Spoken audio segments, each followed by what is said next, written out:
ये रही एक और हृदयस्पर्शी कहानी जो सच्चे ज्ञान और विद्या की देवी माँ सरस्वती की कृपा पर आधारित है। भक्ति का अक्षर। चरवाहा भोला। एक सुदूर गांव में भोला नाम का एक अनाथ चरवाहा रहता था। भोला जन्म से ही मंदबुद्धि समझा जाता था, इसलिए गांव के बच्चे और पाठशाला के पंडित उसका बहुत मजाक उड़ाते थे। भोला का काम सिर्फ गांव की गायों को चराना था। वो रोज पाठशाला की खिड़की के बाहर खड़ा होकर बच्चों को पढ़ते देखता, पर उसे एक अक्षर भी समझ नहीं आता था।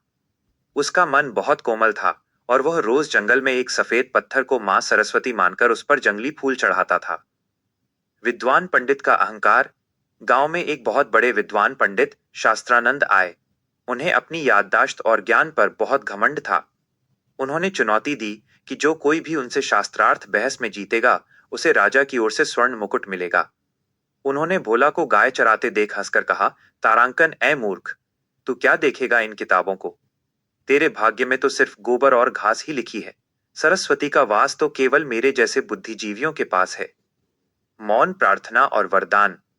उस रात वसंत पंचमी थी। भोला बहुत दुखी हुआ और अपने सफेद पत्थर के सामने बैठकर रोने लगा। उसने कहा, तारांकन माँ, मैं मूर्ख हूं तो क्या हुआ? क्या मैं आपका पुत्र नहीं? मुझे धन नहीं चाहिए, बस इतना ज्ञान दे दो कि मैं आपकी स्तुति कर सकूं। तभी एक अद्भुत चमत्कार हुआ। जंगल के सन्नाटे में वीणा की मधुर ध्वनि गूंजने लगी। साक्षात मां सरस्वती अपने श्वेत हंस पर सवार होकर प्रकट हुईं। उनकी आभा से पूरा जंगल जगमगा उठा। उन्होंने भोला की जीभ पर अपनी उंगली से ए लिख दिया और कहा, वत्स, ज्ञान पुस्तकालयों में नहीं, शुद्ध हृदय में निवास करता है। न्याय का क्षण। अगले दिन दरबार में शास्त्रानंद अपना ज्ञान बघार रहे थे। तभी भोला वहां पहुंचा। पंडित ने उसका मजाक उड़ाया, आ गया चरवाहा ज्ञान बांटने। लेकिन जैसे ही भोला ने बोलना शुरू किया, उसके मुख से वेदों और उपनिषदों की ऐसी धारा निकली कि बड़े बड़े विद्वान दंग रह गए।